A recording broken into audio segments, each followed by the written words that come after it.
My father saved my life. He told me never to forget who I am, where I come from. But in this place, nobody even wants to know my name. Getting attached is deadly.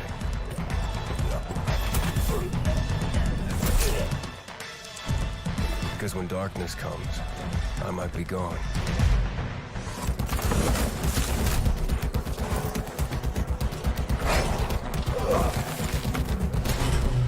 The virus tore society apart, but I won't let it turn me into an enemy.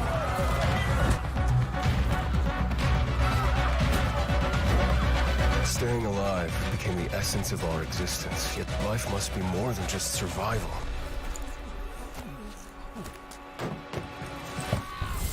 Every day, the disease tries to crush us and make us forget who we are, but I keep fighting.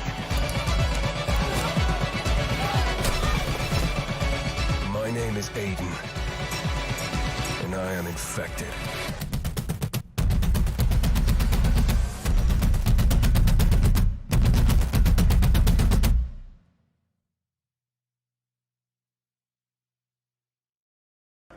So there's so many questions. Like I asked Twitter, I was like, hey guys, what do you guys want to know? And I just got bombarded. And I just want to let you guys know right out of the gate, there's a lot of stuff that is going to be surprise. Okay? Yeah. It's a lot of stuff that we can't touch on, but one of my favorite things in the game is the weapon system, the weapon crafting and stuff.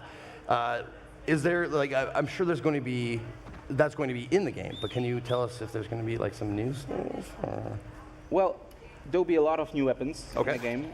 For sure, the weapon crafting will be a bit reworked because we changed the combat in Dying Light 2 into the way it's more tactical, the way it's more giving you more satisfaction in certain bits, certain moments. So the weapon crafting fills the gap, and it creates a lot of emergent situations that create those satisfaction moments. Yeah, it will be more complicated and more complex, so I guarantee you won't be disappointed. Very cool, very cool. One of the things that I really like about, or I like about video games in general, is the difficulty. In the beginning, when I first started the first game, it was just run. Is that, can you speak to like the gameplay arc with this? Because it seems like he might start out like a badass, but am I wrong about that? I can't tell you too much about that. Okay. The thing is that Aiden Caldwell is entering the city at the beginning of the game, almost at the beginning of the game. So Okay. he's not from the very beginning in the city, and he's not infected from the very beginning. So it probably covers some of the answers. Okay. Like I said, totally fine if you can't say stuff, but I have to ask these questions. Yeah. The hard-hitting, journalistic questions. Co-op? Question mark? There will be co-op. So Okay. you can play entire campaign, entire story from the beginning till the very end with your friends. It's up to 4-player co-op like in the first game. Some of the new elements will be introduced very soon about the co-op and about the multiplayer elements of the game, but right now it's confirmation that the co-op is there. Can I ask a couple questions about when you dropped a lot of the information around this sort of the city that is living and based off of your decisions, then is it the peacekeepers they could react differently to you or what is happening or saving a citizen, et cetera. I'm curious if you can talk at all about how this new character Aiden now, and what arguably has to be an interesting thing within this world to be infected and keeping that a secret, et cetera. Is that also going to be playing into like some of the decisions and how people or different organizations might be reacting to me in the game? Yeah, it plays a pretty big role. One of the big pushes with Dying Light 2 was to sort of like really focus on choice and consequences. And like, working on like RPG games in the past, it's really easy to do that with like human interactions. Right. But what's really impressed me about Dying Light 2 is the sheer amount of environmental reactivity that may occur as a result of your actions in the game. And really, when I saw the first few examples of it, I'm like, Adrian, you gotta be freaking kidding me. He's like, no, wait, watch this. It's really empowering for a player. Yeah, I mean, that is exciting overall too, because it means that when Zeke plays and I play and we start talking about it, it's like, well, no, wait a second.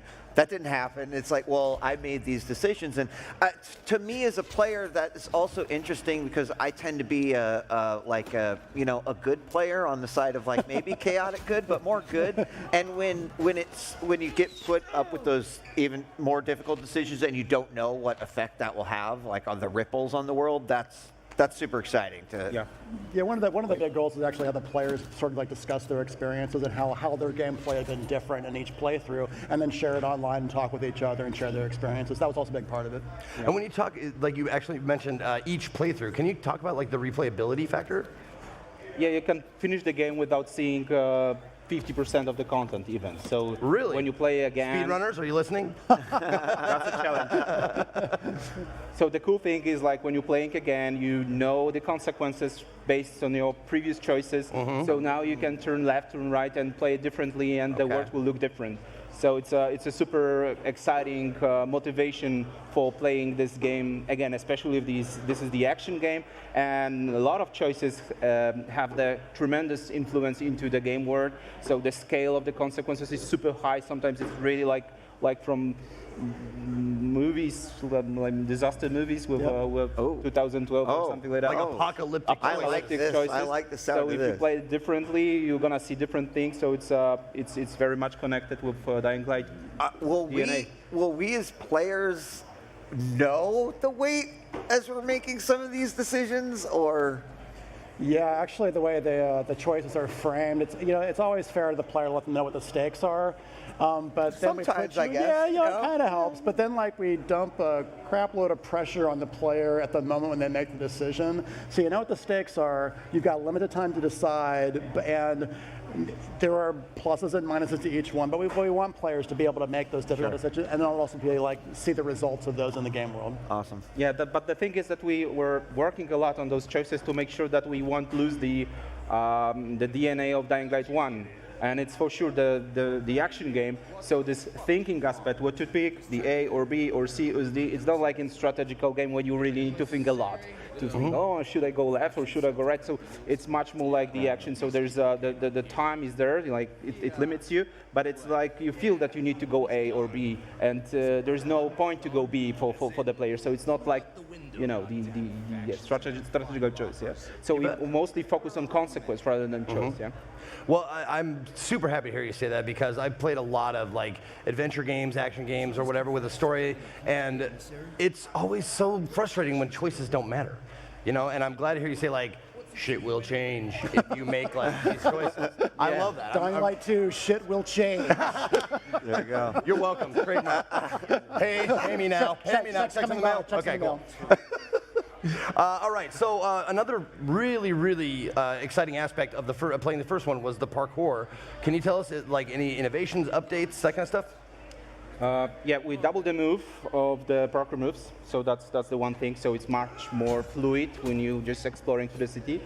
We introduced last year the. I'm sorry. When you say double the move, what do you mean by that? Like the speed animations or the... when you interact with environment. Okay. And we introduced last year something called the parkour puzzles. So there are certain puzzles, where you really need to look at your stamina and measure it, find the road, find the place that you want to rest. I love that. And there's a lot of those kind of things. And in the demo we've created for the show, we also introduced something like improving your avatar. So it's not only about skills that you can unlock for having new moves or be more efficient in moving. You also have some tools. Yeah. So you are upgrading your avatar. You have your tools on your body. You have a new grappling hook, which is really great. You can.